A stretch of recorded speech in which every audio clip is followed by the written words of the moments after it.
우리 미술계에 레디메이드라는 기법이 있습니다. 우리가 알고 있는 어떤 기존의 제품의 기능과 목적을 무시한 채 예술적인 가치를 부여하는 기법입니다. 이 기법으로 세계 미술계가 술렁이었을 때가 있었어요. 때는 1917년 프랑스 예술가 마르셀 듀샹의 샘이라고 하는 작품 때문에 그렇습니다. 띄워주실래요? 이 작품은 남성용 소변기예요. 이걸 떼어갔다 와서 전시를 하겠다고, 그 발음을 되게 조심해서 해야 하는데, 듀샹이 가지고 왔어요. 이게 샘이라고. 주최 측이 너무 당황해서 전시를 거부했습니다. 이 사실이 알려지자 미술계에서는 소변기가 미술품이 될 수 있느냐 없느냐에 대해서 뜨겁게 논쟁을 했고, 치열한 논쟁 끝에 작품으로 인정받아서 듀샹의 작품은 예술의 정의 자체를 바꿔버렸고, 오늘날 현대 미술사에서도 가장 중요한 미술 작품 전시의 하나가 됐습니다. 그래서 그것이 다름 아니라 레디메이드라고 하는 기법입니다. 소변기가 화장실에 있으면, 저 남성용이에요? 여성용 아닙니다. 오줌 넣는 소변기가 되는데, 저 소변기를 떼다가 미술관에 달아놓으니까 뭐가 돼요? 작품이 되더라. 중요한 건 어디에 있느냐는 겁니다. 우리 예수 믿는 내가 지금 어디에 있는가?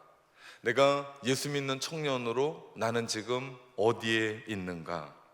예수님은 광풍에 몰아치는 물에 차오르는 갈릴리 호수 배 안에 두려움에 떨고 있는 제자들에게 물었습니다. 너희 믿음이 어디 있느냐? 이는 동일하게 오늘 주님이 우리 가운데 물으십니다. 내가 있어야 될 곳이 믿음의 자리 아니냐? 요즘 너는 어디에 있느냐? 우리 가운데 질문하세요. 그 자리가 믿음의 자리입니까? 그래서 예배의 자리로 나오십니까?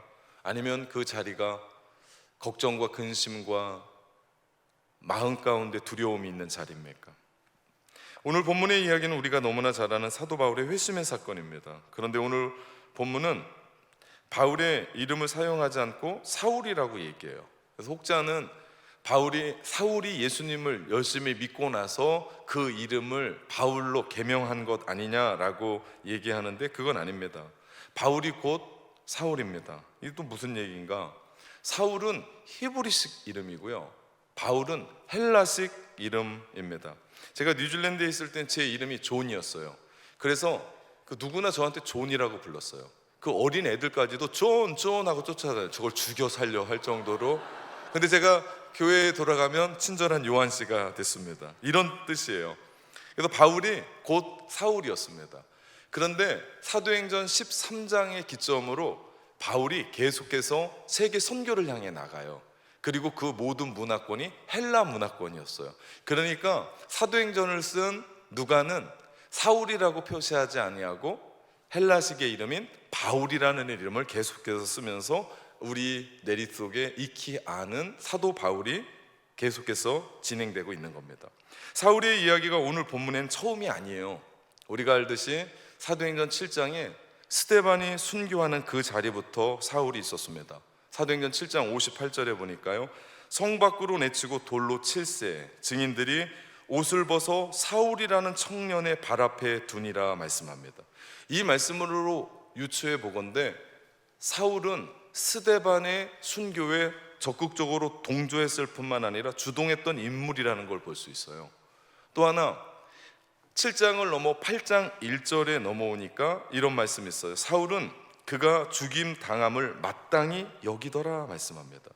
당황스러운 말씀이에요. 아니, 자기가 뭐라고, 한 사람이 죽고 사는 죽음에 대해서 마땅히 여기고 옳게 여길 수 있을까라는 생각을 합니다. 사울은 스데반이 하나님을 망령되이 이끌어서 사악한 예수장이었다는 걸 생각하고 스데반의 죽음에 박수를 보낸 겁니다. 잘 죽었다라고 생각을 했어요. 그리고 자기가 그렇게 잘했다라고 자화자찬까지 합니다. 그리고 여기에 멈추지 않습니다. 그 기세를 더해서 우리 사울은 교회를 핍박하기 시작합니다. 그 말씀이 사도행전 8장 3절이에요. 사울이 교회를 잔멸할세. 여기서 쓰이는 잔멸이라는 뜻은요, 아주 냉혹한 단어입니다. 그 돼지 같은 멧돼지가 등치도 이만한 게, 하마 같은 게 그 여리고 여린 포도나무를 짓밟는다는 뜻이에요. 사울이 얼마나 포악하고 잔인했는지를 얘기를 해요. 그래서 사울이 예수님을 만나고 나서 변화돼서 예루살렘에 올라갔을 때 사도들이 전부 다 사도 바울과 교제하는 걸 두려워할 정도였습니다. 오늘 본문에 회심하고 나서 예수님이 부탁했던 아나니아 역시도 그가 이렇습니다 라고 말할 정도로 사도 바울이 얼마나 폭행자였고 포악했고 그가 얼마나 박해했는지를 볼 수 있어요. 그것을 알 수 있는 것이 디모데전서 1장 13절에 보니까 바울이 자기 자신을 이렇게 얘기해요. 내가 전에는 비방자요, 박해자요, 폭행자였다라고 자기 스스로가 이야기할 정도로 그는 예수 믿는 사람들을 핍박하는 것, 잡아 죽이는 것이 하나님께 영광을 돌리는 일이라고 철저히 믿었습니다. 생각해보면 예루살렘부터 시작해서 다메섹 도상까지 250km나 돼요. 차를 타고 가는 거리도 사실은 멉니다. 근데 걸어가야 돼요. 근데 그 긴 거리를 사람 살리러 가는 길도 먼데 사람을 죽이러 가고 있는 거예요. 그는 스데반도 죽는 것이 마땅하다고 여겼던 것처럼 같은 일을 하면서 그 수백 킬로 되는 그 길이 멀지가 않았어요. 그만큼 그는 확신에 차 있었습니다. 그리고 그는 열정적인 사람이었어요. 한번 옳다고 믿으면 끝까지 밀어붙이는 저돌적인 사람이었습니다. 그래서 사도 바울의 회심이 특별한 거예요. 20세기의 기독교 변증가인 C.S. 루이스는 하나님에 대해서 이렇게 얘기합니다. 하늘의 사냥개라 말하입니다. 우리가 생각하면 하나님을 개라고 부르면 이렇게 무책임한 사람이 있는가? 그런데 그의 얘기를 들어보면 이해가 돼요. 왜 이렇게까지 불렀냐면 하나님은 집요하게 하나님의 사람들을 추격해서 당신의 사람들을 만든다는 거예요. 그렇게 하나님은 집요하시다. 사냥개는 한번 물면 안 놉니다. 역시 마찬가지로 하나님이 여러분을 그렇게 사랑해서 오늘 이 자리에 예배 드리는 거예요. 내가 잘나서 내가 원래부터 태어났더니 기독교 가정이었고 내 친구 때문에 이 자리에 온 게 아니라 하나님이 그렇게 집요하게 사랑하셔서 하나님의 사람으로 만드셨다는 거죠. 우리도 가만히 보면 여러 가지 통로로 예수 믿게 됐습니다. 누군가는 친구의 전도를 통해, 누구는 가족의 권유를 통해, 누군가는 전도 집회에 와서, 누군가는 책을 읽다가 기독교로 귀의한 사람들도 있습니다. 그렇기 때문에 우리는 지금 특별한 새벽 40일을 깨우며 6.23 새생명 축제예요. 6월 23일에 우리의 가족들, 부모님들, 남편과 혹은 아내 혹은 나의 이웃들을 전도합니다. 여러분, 이게 얼마나 중요했으면 우리는 40일 새벽을 깨우며 그들을 위해 기도할까요?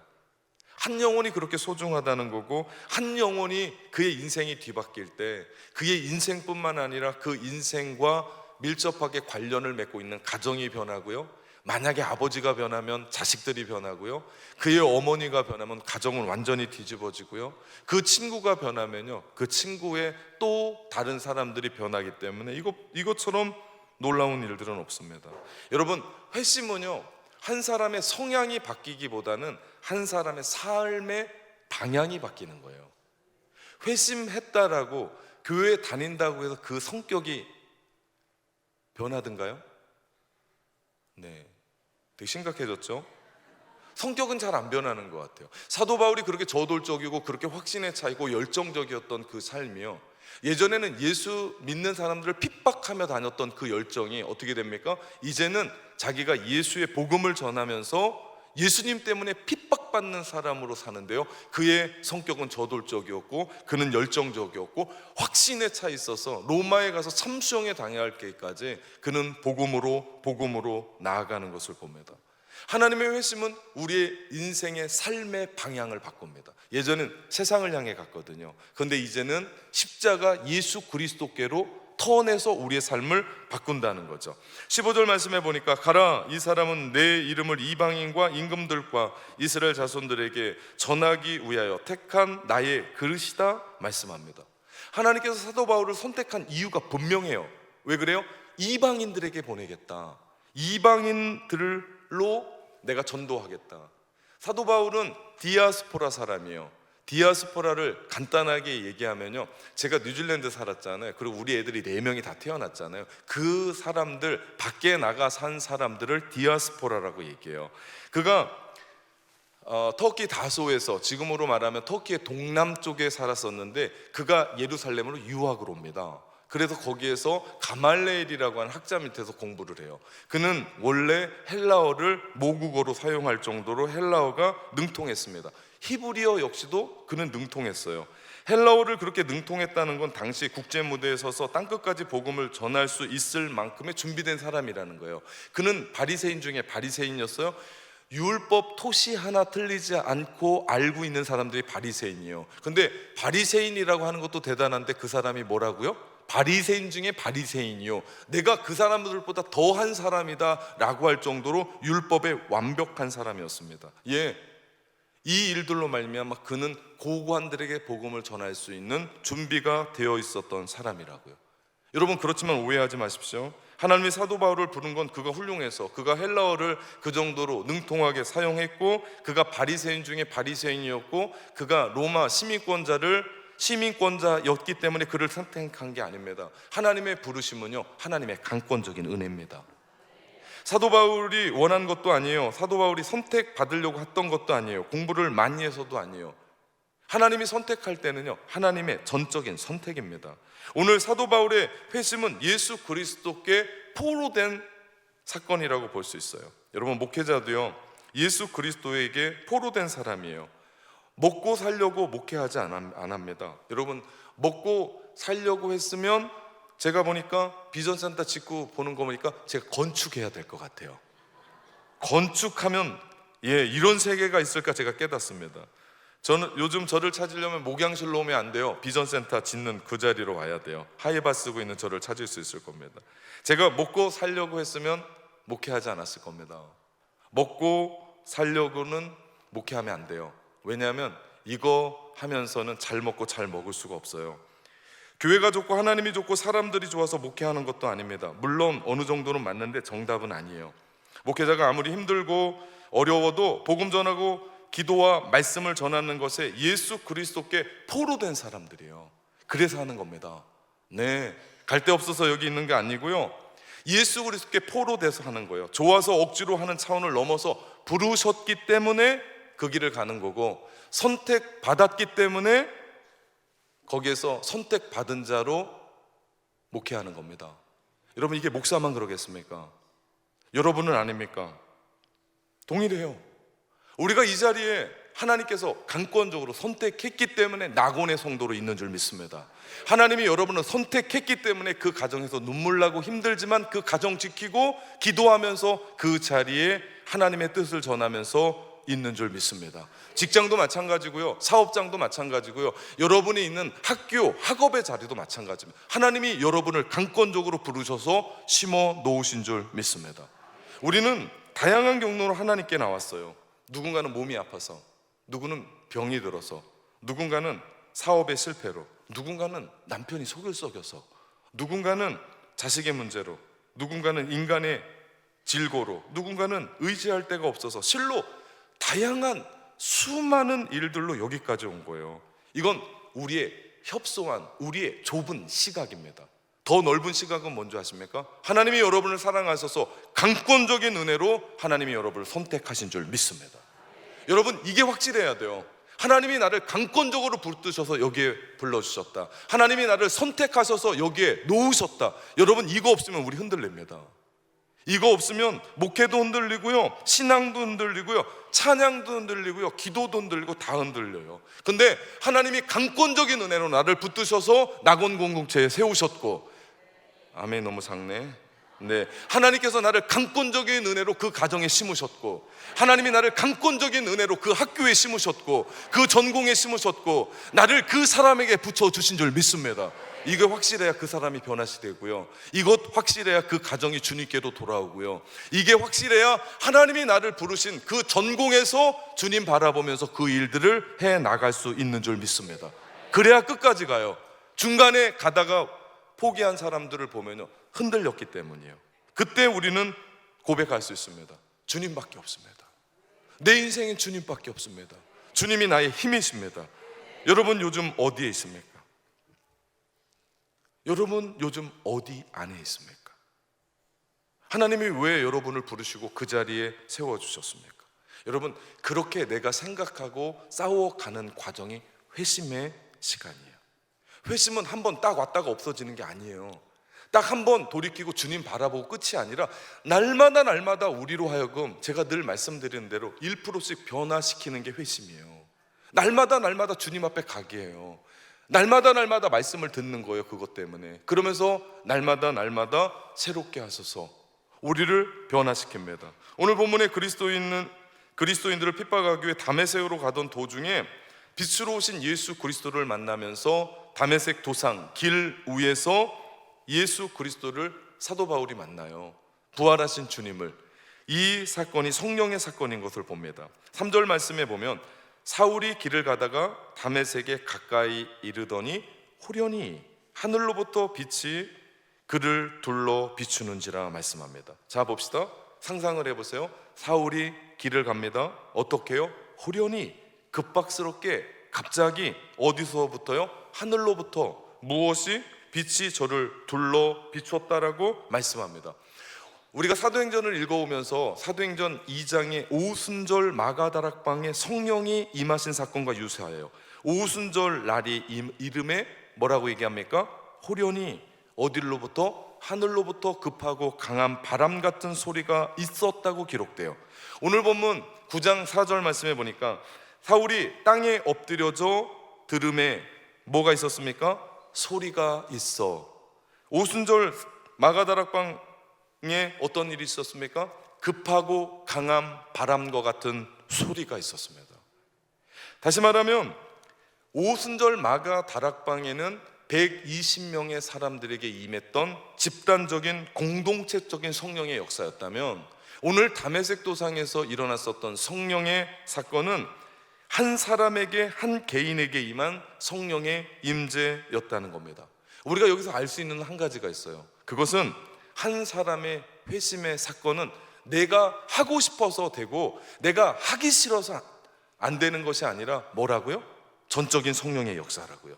성령이 주도하셔서 그때에 딱 맞게 우리를 뒤집어 주시는데, 그리고 한 번 뒤집혔던 우리가 그 자리에서 한 번만이 아니고 계속해서 주님의 말씀을 들음으로 말미암아, 기도함으로 말미암아 점점점 깊어져 가면서 우리로 하여금 어떻게 합니까? 날마다 성령의 강권적인 은혜로 우리를 회심시키는 은혜가 우리 가운데 있더라. 다메섹 도상에서 주님을 만났습니다. 그 충격적인 사건으로 사도 바울이 고꾸러져요. 그러면서 5절 말씀해 보니까 주여 누구십니까? 여러분, 위대한 질문입니다. 정신이 하나도 없거든요. 그럼에도 불구하고 앞이 안 보이거든요. 그럼에도 불구하고 주여 누구십니까? 여러분, 우리 인생에 눈물 나고 가장 어렵고 처절한 그때 우리가 붙잡아야 될 질문입니다. 주여 누구십니까? 주여 누구십니까? 하나님, 내 인생에 왜 이러십니까? 왜 그렇게 어렵습니까? 주여 누구십니까? 우리가 이 질문을 하면 하나님은 답하세요. 그러면서 나로 하여금 깨닫고 바로 믿고 끊임없이 몸부림치며 주님 앞에 가게 하거든요. 여러분, 이게 회심의 과정이에요. 회심은 어느 날 한번 내가 교회 안 다녔던 사람이 갑자기 획 바뀌어서 교회 다니고, 담배 피고 술 먹었던 사람이 획 바뀌어서 담배 끊고 술 끊고, 그런 차원이 아니고요. 물론 이것도 그런 차원입니다. 근데 어떻다고요? 우리 안에 주께서 주님, 이게 뭡니까? 내 인생에 이게 뭡니까? 생각하지도 않은 일들이 이게 뭡니까? 주님 누구십니까? 하면서 주님 앞에 질문하고 들으며 몸부림치며 내가 누군지에 대한 인생의 실존을 발견하는 그 삶 자체가요, 회심입니다. 바울의 그 질문에 주님은 답하십니다. 나는 네가 핍박하는 예수라. 아니, 사도 바울이 예수님을 언제 핍박했냐고요? 사도 바울은 교회를 핍박했습니다. 근데 예수님은 교회를 자신과 동일시하세요. 여러분, 그거 아십니까? 내가 교회를 사랑하는 건 예수님 사랑하는 거예요. 여러분, 우리가 비전센터 지느라고 이렇게 열심히 내잖아요. 그거 뭐라고요? 주님 사랑하는 거예요. 그러고 보면 우리 낙원 공동체, 우리 모든 성도들은요, 정말 뜨겁게 나이 드신 분부터 어린 아이까지요, 주님 사랑하는 줄 믿습니다. 내가 나를 왜 핍박하느냐? 주님, 내가 주님을 언제 핍박했습니까? 주님이 말씀하십니다. 내가 사랑하는 그 교회 나다. 내가 사랑하는 그 성도 나다. 주님이 그렇게 말씀하시는 거예요.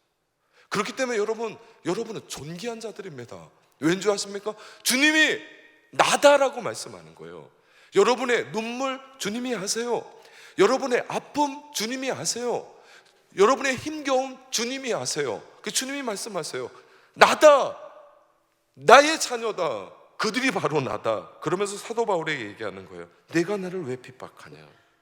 사도 바울이 이때 스쳐 지나가면서 떠오르는 한 장면이 있었을 겁니다. 그것이 바로 스데반의 죽음이었을 거예요. 깊은 의문이 들었을 겁니다. 왜냐하면 스데반은 하나님의 성전을 모독하고 하나님에 대한 신성 모독죄로 말미암아 돌에 맞아 죽었거든요. 아니, 그렇게 몰아가서 죽였거든요. 죽어 마땅할 죄인인데 그는 의인처럼 죽었거든요. 그가 돌에 맞아 죽었을 때 그의 얼굴은 천사였거든요. 전혀 억울함이 없었거든요. 그리고 최측근에 옆에서 들었는데, 주님, 저들의 죄를 용서하여 주옵소서. 사도 바울에겐 이게 충격으로 남아있는데, 오늘 부활하신 주님을 만나고 나서 보니까 내가 핍박했던 분이 하나님이셨던 거예요. 내가 그렇게 열심히 믿고 율법에 정통하고 있었고 내가 그렇게 알고 있었다고 생각했는데, 내가 지금 핍박하고 내가 돌 던지고 내가 멧돼지 같은 놈이 포도나무를 잔멸해서 그렇게 폭행자고 포악하게 잔인하게 죽였었던 그 사람들을 가만 보니까 하나님 믿는 사람들이었어요. 예수님이 하나님이라는 걸 알고 나니까 사도 바울이 충격을 먹었습니다. 그래서 사흘 동안 먹지도 못하고 보지도 못했어요. 여러분, 우리가 엄청난 충격을 받으면 앞이 깜깜하잖아요. 하나도 보이지가 않잖아요. 사도 바울에게 정말 이건 망치가 아니라 해머로 맞은 거예요. 엄청나게. 그러니까 3일 동안, 사흘 동안 그가 먹지도 못하고 보지도 못했습니다. 하나님이 그에게 말씀합니다. 6절에 너는 시내로 들어가라. 그리고 10절 이하에 아나니아를 부르시고 사울에게 안수하라고 말씀하세요. 사실 아나니아 역시 그 하나님의 부르심에 어리둥절했습니다. 13절 14절 아나니아 이야기를 들어봅시다. 아나니아가 대답하되 주여, 이 사람에 대하여 내가 여러 사람에게 듣사온즉 그가 예루살렘에서 주의 성도들을 적지 않은 해를 끼쳤다 하더니 여기서 주의 이름을 부르는 모든 사람을 결박할 권한을 대제사장에게서 받았다 하나이다. 그러고 보면 사도행전 9장은요 사도 바울의 회심 사건인 동시에 아나니아의 회심 사건이기도 해요. 우리는 여기서 볼 수 있는 것은 우리 그리스도인들이 신앙생활하면서 끊임없이 회심 사건이 날마다 일어나야 된다는 겁니다. 여러분, 어제 드려야 할 기도가 있었어요. 오늘 드려야 될 기도가 있습니다. 어제 들어야 될 말씀이 있었어요. 그러나 오늘 들어야 될 말씀이 있다고요. 어제 기도했다고 해서 오늘 기도 쉬어도 되는 게 아니고, 어제 말씀 들었기 때문에 오늘 말씀 안 들어도 필요 없는 게 아니라는 거예요. 회심도 마찬가지입니다. 어느 한순간 예수님을 믿고 끝이 아닙니다. 계속해서 회심해야 돼요. 우리가 날마다 말씀을 듣고 1%씩 변화시키자. 너무 갑자기 변화시키면 제가 놀래니까 천천히 1%씩 우리의 삶 가운데 가랑비에 옷 젖듯이 점점점 주님 닮아가는 그런 모습으로 회심하며 살아가는 거예요. 회심이 뭡니까? 회심은 예수 그리스도의 강권적인 역사로 우리의 삶의 방향을 바꾸는 거예요. 여러분은 지금 어디에 있습니까? 또 묻습니다. 설교 서두의 질문, 여러분은 지금 어디에 있습니까? 정말 예수 그리스도로 말미암아 여러분의 삶의 방향을 바꿨습니까? 흥미로운 것은 바울과 아나니아의 회심은 철저히 예수님을 만남으로 가능했어요. 그들 스스로 회심한 게 아니에요. 그들은 하나님의 강권적인 은혜로 주님을 만남으로 성령의 역사로 회심했던 겁니다. 그래서 그 이후로 신약이 27권인데 바울의 서신이 인정된 것만 13권이에요. 한 권 14권인데 한 권은 긴가민가 신학자들도 왔다 갔다 하는 부분이에요. 여하튼 27권 중에 13권을 쓴 사도 바울의 모든 편지를 보면 빠지지 않고 나오는 얘기가 있습니다. 그것은 그리스도 안에 예수 그리스도 안에. 이게 얼마나 사도 바울이 외치고 싶었던 거예요. 여러분은 지금 어디에 있습니까? 여러분은 지금 있는 자리가 어디입니까? 주님 안에 있습니까? 잘하고 있는 겁니다. 계속해서 말씀과 기도로 그 안에 거하십시오. 그러면서 그 자리에 머물지 말고 점점점 더 깊게 주님을 만나시기를 주님의 이름으로 축원합니다. 혹시 이 자리에 주님 밖에 있는 분이 있습니까? 오늘 교회 잘 오셨습니다. 속히 주님 안에 거하십시오. 예수 그리스도를 인격적으로 만나시기를 주님의 이름으로 축복합니다. 예수님은 바울을 회심시키고 나서 시내로 들어가라고 말씀하시며 끝이 나요. 그리고 바울을 누구에게 맡겨요? 사람들에게 맡깁니다. 교회에게 맡겨요. 아나니아에게 맡겨서 아나니아가 처음에 사도 바울을 받아들이기가 어려웠거든요. 그럼에도 불구하고 맡기고 그를 통해서 사도 바울에게 세례를 주고 그 후에 사도 바울은 교회 공동체에 속해서 예루살렘 교회에 올라가서 사도들과 교제하고 성도들과 교제하고 함께 움직여 갑니다. 여러분, 회심의 사건이 있은 후에 좋은 공동체 만나서 우리가 함께 신앙생활하고 함께 배우고 양육받고 계속해서 예배 드린다라는 게 축복입니다. 그래서 사도행전은 계속해서 성령행전이라고 얘기하고요, 교회 행전이라고 얘기해요. 왜? 우리 공동체를 통해서 성령 충만케 하심으로 말미암아 주께서 누군가를 회심시키시고 우리 공동체 안에서 함께 웃고 함께 울며 지어져 가요. 여러분, 그렇기 때문에 공동체가 얼마나 중요한지 몰라요. 이곳에서 우리가 서로 격려하고 서로 일으켜주고 서로 믿음의 이야기가 예수 그리스도 닮아가는 자리까지 올라가요. 주님이 이끌어 주세요. 그런데 누구를 통해서? 저와 여러분을 통해서. 그렇기 때문에 교회에 누가 오더라도 이단이 아닌 이상, 물론 이단에게도 인사하고 친절하게 해주십시오. 괜찮습니다. 네, 언젠가는 밖에서 주께로 돌아오겠죠. 우리한테 해코지만 안 하면 괜찮습니다. 예, 제가 쥐잡듯이 잡아보겠습니다. 네, 그렇지만 누군가에게 친절하고, 그리고 성도로서 등록하고 했으면 안녕하세요, 좋은 교회입니다, 잘 오셨습니다, 우리 함께 신앙생활 해봅시다. 여러분, 갓 온 성도가 그런 얘기 들으면 얼마나 가슴이 벅찰까요? 누군가가 친절하게 대하고, 내가 당신을 압니다, 지난번에 일어나서 새가족 때 박수 받은 걸 봤습니다, 잘 오셨습니다, 우리 오늘 같이 식사를 같이 하시죠. 여러분, 이것이 뭐예요? 교회가 점점 성장해 가고 예수 그리스도 닮아가는 공동체가 되는 거예요. 우리 교회가 불 꺼지지 않는 교회를 지향하잖아요. 그냥 불 켜놓고 전기세 나게 하는 게 아니라 우리가 밤마다 양육하고 성도들을 가르치고 기도 열심히 하는 교회, 찬양 뜨거운 교회를 넘어 이제는 하나님의 말씀을 깨닫고 그 말씀대로 주님 닮아가는 일들을 합니다. 이 모든 것이 뭔지 아십니까? 회심의 여정이라고요. 회심의 여정이에요. 한 번 땡 하고 끝나는 것이 아니라 우리 안에 그 여정을 행하여 갑니다. 사도 바울이 다메섹 도상에서 예수님을 만남으로 말미암아 확 바뀌고 끝난 게 아니에요. 공동체에 속해요. 아나니아에게 안수를 받아요. 그러면서 예수 그리스도께서 그에게 주었던 사명을 받습니다. 이방인을 위하여 택한 나의 그릇이다. 그러면서 함께 나누는 거예요. 비전을 나누는 거예요. 여러분, 우리 이 오후 예배는 청년 예배잖아요. 근데 마음만 청년분들이 더 많잖아요. 예, 무슨 얘기인지 못 알아들어서 웃지도 못하는 분들도 더 많으니까 청년이 아닌 거예요. 네. 그럼에도 불구하고 우리 청년들 믿음의 공동체 안에서 이 예배 드리고 목장에서 함께 나누고 나의 삶을 얘기하고 비전을 얘기하고 그러면서 그 앞의 삶을 또 우리가 나누는 거예요. 제가 청년 사역할 때 우리 그 믿음의 자매들이든 남자들이든 붙잡아 놓고 요즘 잘 만나냐라고 물어보고 예, 잘 만납니다. 요즘은 도대체 무슨 얘기를 하냐 그러는데 늘 과거의 얘기, 현재 얘기 하고 있으면 제가 그만 만나라고 얘기합니다. 그 인간이랑은 미래가 없다라고. 여러분, 남녀가 서로 만나서 무슨 얘기를 해야 돼요? 우리의 미래 얘기를 해야 돼요. 자식 몇 낳냐 이런 게 아니고 우리가 결혼해서 앞으로 어떤 삶을 살 거고 우리가 결혼해서 어떤 하나님의 비전을 꿈꿀 거고 집 몇 평을 넓히고 그런 인간은 만나지도 말아야 됩니다. 네, 주님이 왜 우리를 부르셨고 왜 우리를 이런 일들로 부르셨는지에 대한 얘기하면 미래로 가야 돼요. 얘기하면서 점점점 전진해야 돼요. 근데 얘기하면 맨날 싸워버리고 얘기하면 자꾸 뒤로 가고 이제는 얘기하기도 싫으면 어떻게 해야 돼요? 예, 아직도 안 늦었습니다. 그만 만나시라. 공동체가 너무 중요해요. 그래서 우리로 하여금 주님이 꼭 맞는 사람들을 붙여주셨다고 저는 믿습니다. 저에게 꼭 맞는 성도들을 붙여주셨고, 예, 아멘도 안 하시네. 네, 여러분에게 있어서는 꼭 맞는 목사를 붙여주셨고, 꼭 맞는 성도들을 붙여주셨고, 그래서 우리가 함께 성장해 가는 거예요. 저도 성장해야 돼요, 여러분 때문에. 여러분도 저 때문에 성장하고 서로 성장해 가는 낙원 공동체 되기를 주님의 이름으로 축원합니다. 우린 연약해요.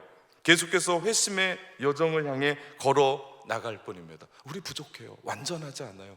앞에 있는 목사, 예, 연약합니다. 우리의 정체성은 하나님의 선택을 받고 강권적인 주권적인 역사로 회심의 역사를 계속해서 이어져 가는 겁니다. 여러분, 사도 바울의 회심을 보면서요, 기독교의 가치가 전 너무나 좋아요. 왠지 아십니까? 이런 인간 누가 구원해 줍니까? 여러분 같으면 이 사람 쓰겠습니까? 하나님이니 쓰지.